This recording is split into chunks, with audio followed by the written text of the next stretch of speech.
Welcome to your If Astrology Isn't Real minisode presented to you by Cosmic RX Radio, where I spill the tea on this week's headlines, politics, pop culture, world events, all written in the stars. Let's dive in.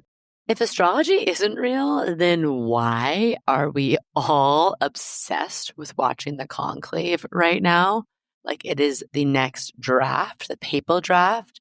My TikTok is giving in the name of the Father, the Son, and the Holy Algorithm, Holy North Node in Pisces. I'm going to talk about really a lot of things that are North Node in Pisces coded today. So buckle up, get excited. I'm your host, MADI Murphy. This is my bedroom. If you're watching on YouTube, that's my yellow suit. And we are getting into the third week of a very special extra segment we're doing here, If Astrology Isn't Real, where we look at what happened in the last week in media, in pop culture, on the world stage, and break it down through the astrological lens because we love to do it. It's how our brains work, right? Who here literally sees everything through the lens of astrology? Not only that, but also we get to use these charts of the moment, these transits, to also understand more of our role right now or the cosmic context we're in terms of history, which just helps because it's a lot. It's a lot out there. Shout out. I am going to be pulling up and dropping a Substack link in the show notes this week. Shout out to all of you, first of all, who chime in the DMs and the comments, in the email, in the inbox every week with your own If Astrology Isn't Real. You all are like my little cosmic field reporters out there of what's going on the political stage, what's going on in pop culture, what's going on in the trends that just feel very astrologically aligned. And for this, I'm very grateful. One of you baddies really went above and beyond, I would say, this week, breaking down some of the Pinterest forecasted trends and really breaking it down how much it applies to the nodal shift into Pisces. So I'm going to get into that in a moment. But as always, we're going to talk a little politics, a little pop culture, a little sneak peek into someone's chart, and then, of course, a little forecasting. I gather information for these, but I just kind of like to see intuitively what's the thing that I'm seeing over and over again in the zeitgeist, and just how is it kind of screaming at me to understand okay, this is happening. There's a cosmic rhythm. There is a sort of meaning behind this madness. And so I'm going to jump right into it. We could probably, in addition to watching the North Node in Pisces, we should start an official Pluto and Aquarius watch here. If you've been here on the main podcast, on the energy reports of Cosmic RX Radio, you all know I've been talking about Pluto and Aquarius for years. And it's revolutionary times, right? This is our first Pluto retrograde. It started on May 4th, where we're going to be just in Pluto and Aquarius with retrograde, the first time in our lifetime. And just as a little backdrop, Pluto rules power. Pluto wants to help us reveal things. Pluto wants to bring out imbalances of power. Pluto is a big karmic catch-up moment. And in Aquarius is the sign of revolution, of progress, of innovation, of we the people, community. And so we know it's going to get spicy. It's going to be a spicy time. And Pluto's been dancing back and forth in Aquarius for a minute now, since 2023. And we've seen a lot that is very literal. And one of the things that we were looking out for as we gathered, the kind of astrological intelligence, the true AI, if I may, the astrological intelligence from looking at history and really gathering those receipts, at least this is me 8 years ago. I'm Pluto and Aquarius, everyone's talking about it. This feels okay, Haitian Revolution, French Revolution, okay, Scientific Revolution, okay, the Protestant Reformation. We're okay, the key word here is definitely revolution, and this concept of the power being distributed, redistributed from the few to the many, right? And definitely the thing that stood out to me over and over again was definitely the French Revolution, right? The French Revolution, let them eat cake. And we've been talking about this for years. But interestingly enough, as Pluto really landed into Aquarius this fall, I feel like I could not stop. Let me know if you feel this way too. I just found so many articles, mainstream news articles drawing very clear parallels to French Revolution and then Marie Antoinette of it all. And I think definitely like Luigi Mangione, that was like a big moment where people were sort of like, okay, that's this like watching the collective, a lot of people more than you'd expect on both or all sides of the political spectrum here in the US and on the global world stage be like, we're not as mad as I think the corporate overlords want us to be at this, because healthcare is there's criminal behavior happening, and it's not exactly like we're not looking at Luigi here. We're looking at you, the people who are really denying rights, medical treatment, to people who really need it and deserve it and pay for it. It's like it's gotten weird, right? And the Pluto and Aquarius, it was happening before then. Some of the French Revolution, like stuff in the news, but that was a moment I saw a lot of it. And just in general, right now, as we're going into like the tariff realm, as we saw with the inauguration of, a lot of these corporate oligarchs like kissing the ring and the space shuttle trip and people on Earth being like, yeah, we can't afford bread. Like we wish, let them eat cake. Like, okay, we would be happy for even some just bread. Right now the groceries are ridiculously priced. People can't afford to buy homes, can't afford healthcare. Just things that should be kind of on like the base level of our human needs and our hierarchy of, back to Maslow, anyone who studied that. Meanwhile, the rich are getting insanely richer, getting so out of touch. And it seems like every bill that passes is taking away something from us, whether it's like our national park land that's supposed to be protected to, PBS funding to, again, like things that are just put in place to protect us. They're being stripped away in the name of cutting costs, while there's so many tax cuts and special, under the table or over the table deals happening that are, of course, benefiting that 1% or that like 0.01% of people. I'm going on a tangent here, but that is what I do. But I'm saying this because Pluto and Aquarius, I think, came to a head this week, especially as Pluto stationed retrograde, where there was another one of these mainstream moments that felt like such a clear parallel. So as we do our Pluto and Aquarius watch, when Donald Trump got on TV, and first of all, I have something to say about him being on TV. I'm going to come back to that in a second. But Donald Trump getting on TV and giving this like completely erratic and weird and ill-informed and delusional and not in a good way interview, about his first 100 days, and then saying that like, yeah, the cost of things are going up and maybe kids this year and young girls, he listed ages like 9 and 15 or something, maybe they'll have to get 2 dolls instead of 30. So just setting aside all the other completely nonsensical things that he said, I was like, damn, that felt so much like let them eat cake, right? So it's like, while you are talking about having golden toilet seats and making so much money on crypto scams and selling Bibles, and again, and all your cronies, this is like the most, billionaires in a cabinet ever.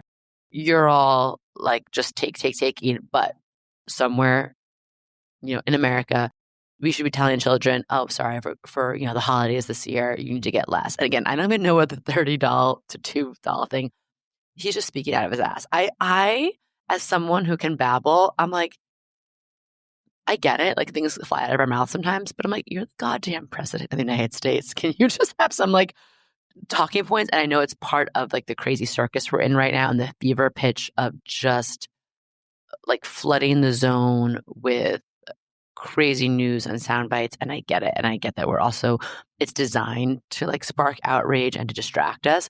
But I think that the distractions are becoming less and less because people are becoming more and more aware of like, yeah, the outrage, the identity politics, the stuff that's really put out there to like destroy us through division.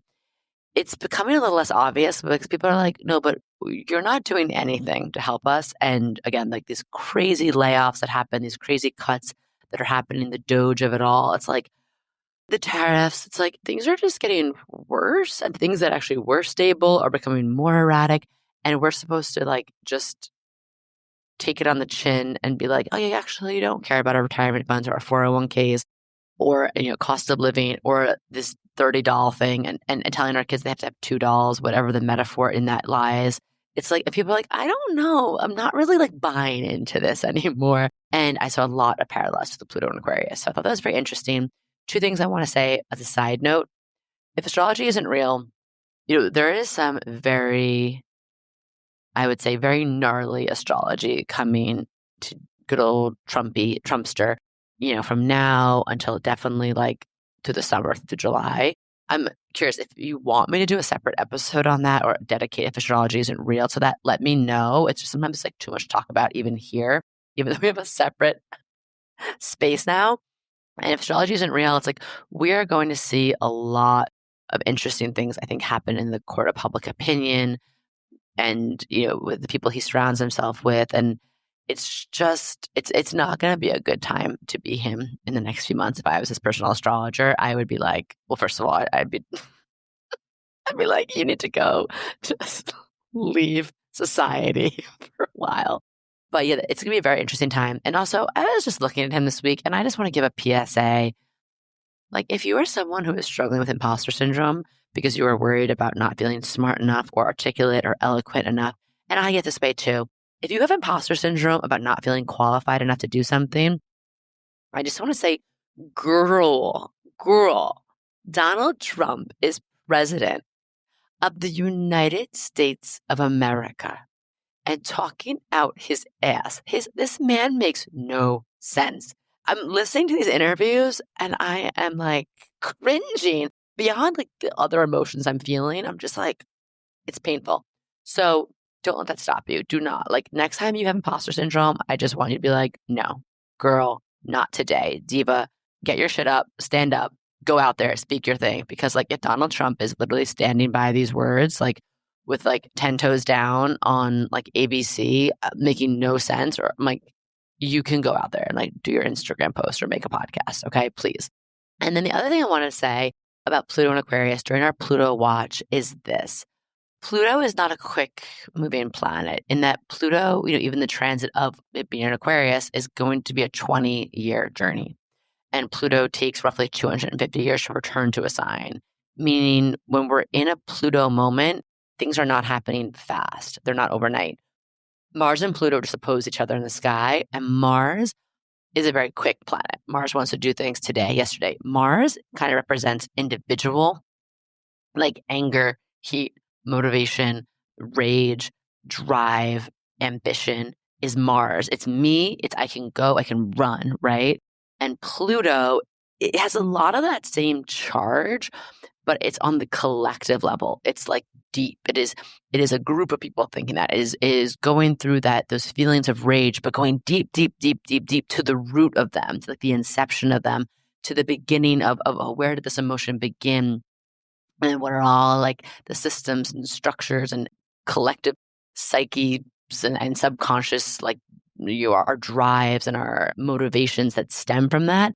It just goes much deeper, which also means that the things that happen during a Pluto cycle also have the effects and the changes are much longer lasting, is what I'm trying to say. So it's like Mars, it's like someone being angry against an injustice happening. And we need that. We need that warrior energy, especially now with all this Aries shifts happening in the sky. But we also need the Pluto, right? Like Mars is like, I'm angry against something. Pluto is like a group of people toppling, a statue of a racist bigot. It's like, there's like the person and then there's the group. And we're in this group energy of Pluto and Aquarius. And I know it can feel like nothing's getting better. Where's the hope? Where is like the light? Pluto does not come to play. And Pluto does not disappoint. And if you just look into any Pluto cycles in history, it's very literal. It's very real. The astrology is on point, but we're talking about Aquarius, a fixed sign, fixed air. There is a lot we have to uproot, and Aquarius seeks progress and innovation no matter what. But Pluto is like, gotta play the long game here. So we gotta keep showing up. We gotta keep taking care of ourselves, taking care of each other, our energy, and that's on that. So let me know what you're seeing that feels very Pluto and Aquarius to you. Of course, Aquarius also rules things like technology, AI, it's all very literal up in there. Okay, so shifting to a little bit of the collective energy in terms of like pop culture, another very Pluto and Aquarius thing is like the Met Gala happened this week in New York City on Monday. And it's like, famous. I think it's gotten much more mainstream or much more coverage in the past few years. But the who's who, the top of the industries, especially in entertainment, come on this super elaborate red carpet moment and dress really like in a way of outdoing each other. And there's always a theme. And I think sometimes it's like, okay, I've been entertaining, but definitely the past few years, it just feels so off. And it feels very Pluto and Aquarius, where people are like, people are dying, there's genocides happening, there's people starving, there's like natural disasters, and like we're just supposed to like sit here for a night and be like, yay, you're so dressed up. Oh my God, you look so cute. And I think again, people are falling for it less and less. But I did see a cool thing. It was on feminist Instagram and they chose to show, okay, actually I'm going to share it. It's feminist and repro rights did a shared post. And I thought it was kind of a cool, like, let's be honest, people are going to still keep doing the Met Gala. Like people's rage and everything happening in the world is like, unfortunately not going to stop some of these institutions or traditions or just things like from carrying on their own momentum. But I thought it was very Pluto and Aquarius that they did this great post where they showed people who like what they were wearing and then a screenshot of a headline from them standing up for something, right? Black trans rights, reproductive rights, speaking out against the anti-trans ruling in the UK, sharing abortion stories. Really cool. So go check that out.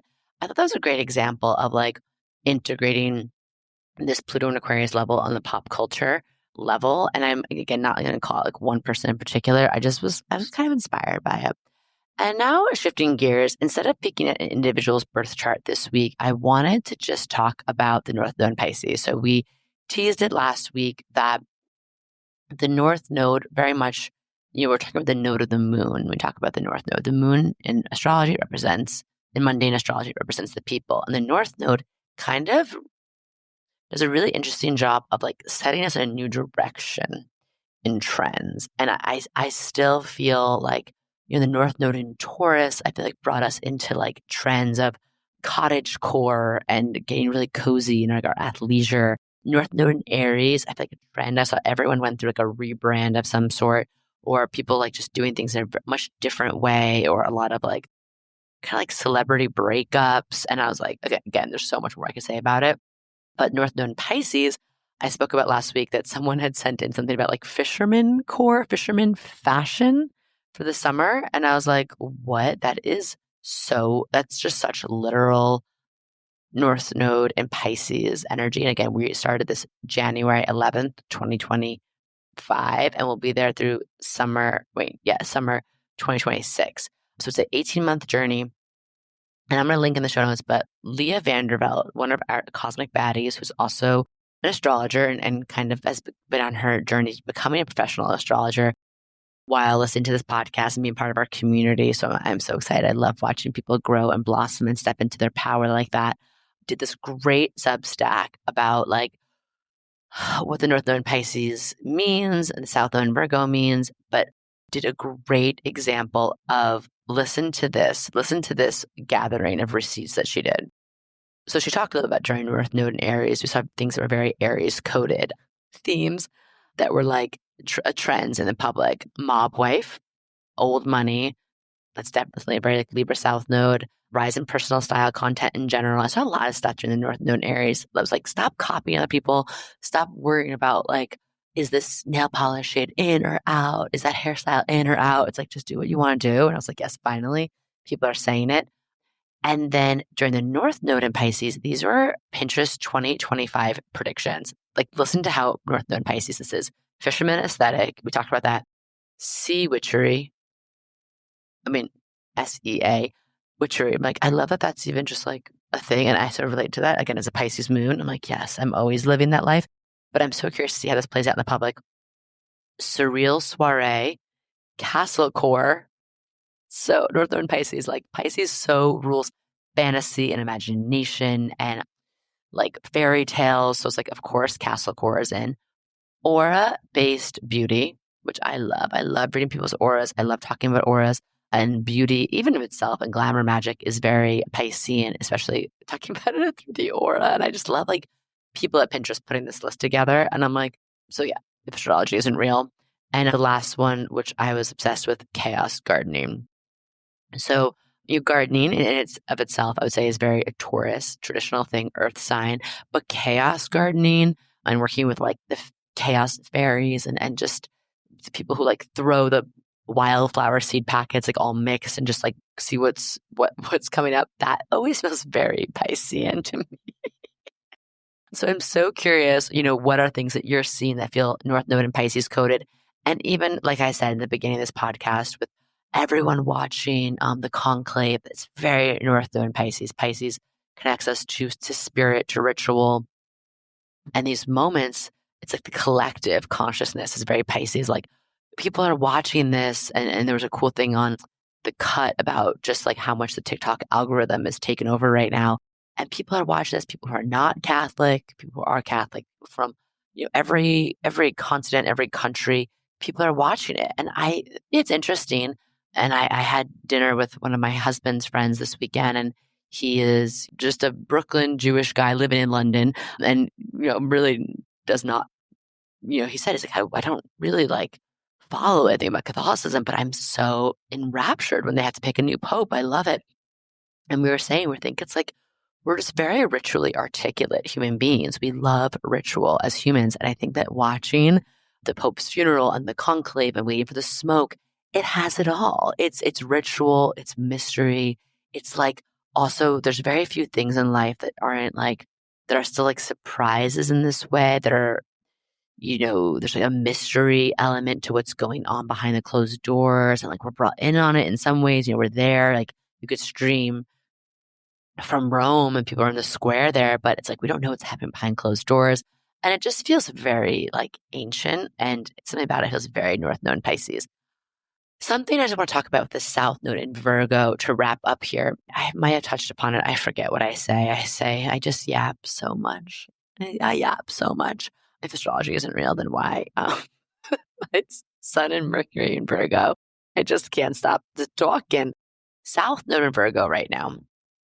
So when we have a South Node, I want us to think about, it's like we're dumping the contents of something out to kind of look at them and reassess what our relationship is to that energy. And it goes through a little bit of like a rock tumbler, like a karmic like reconstruction of how we look at that sign. So right now we're in South Node in Virgo.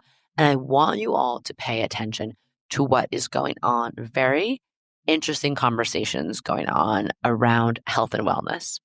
Everything from things I've seen some online commentary or people putting out some interesting like thought leadership pieces on the connection between like fascism and some wellness trends, or of course eugenics and some health and wellness trends, and this like you clean girl aesthetic is like 2 steps away from promoting really harmful authoritarian. I can't speak right now.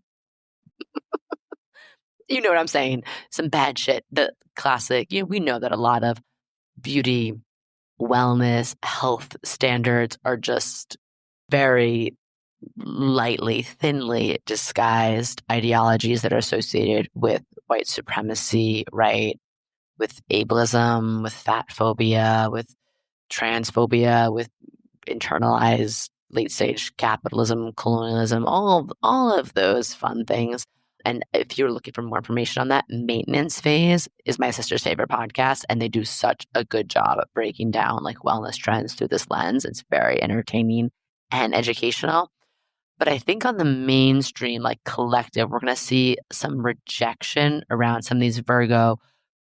We've been so health and wellness obsessed for the last like decade or so. And I think that there's about to be a different level of backlash happening. I think it's going to happen on a few different layers in our society. One, with Ozempic being made more available, it's like thinness is about to be like less of a status symbol as that becomes more and more accessible to people. And there's going to be something where it's like, okay, being thin isn't enough. Now you have to be toned or muscular, or again, anything that shows that you have the means and the bandwidth and the ability and, financial, physical, and otherwise to spend hours, of working out or maybe just a complete, are we going to go full other, are we going to go full Middle Ages, Renaissance, Renoir, Rubenesque, being fat or being obese is actually a sign of wealth because you can afford food.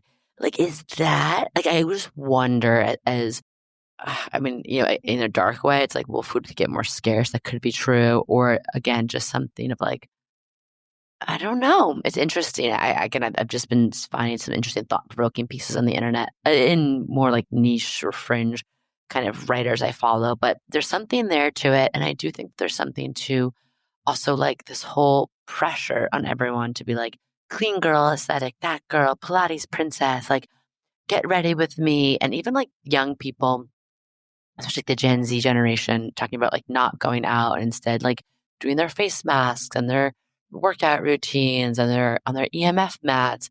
And that's great. But in some ways too, I'm life is about getting messy and being in your 20s and doing skincare and drinking tea every night. Once in a while, that's fine. But you also got to go out there and be a little messy. And let me know if you disagree or agree in the comments.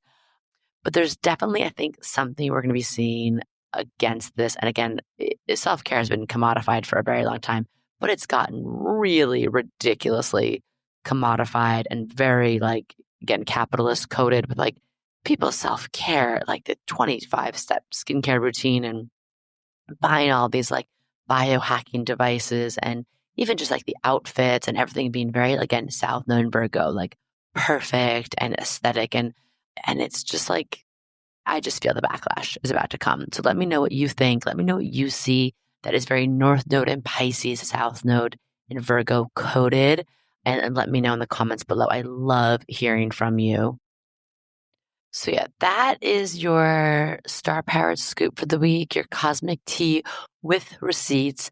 As always, let me know if there's something you want me to go over. If you want me to go over a DJT's chart, or is that just too much? And we're no, yikes. But I'll be checking the comments here on YouTube. And you can always slide into our DMs with the Cosmic RX. And until next week, keep your eyes and ears out for those if astrology is not real, then why moments.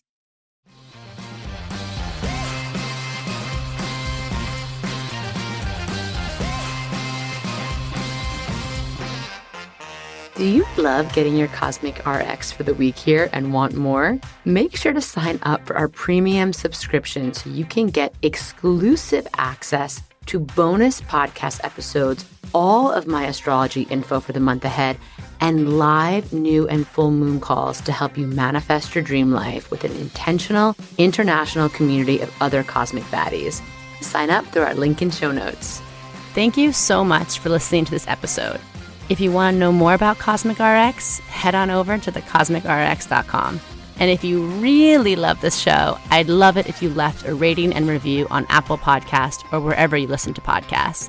I super love hearing from you and reading your reviews. All right, you cosmic baddie, tune in next week. And until then, remember, love yourself fully, work your magic, and take no shit.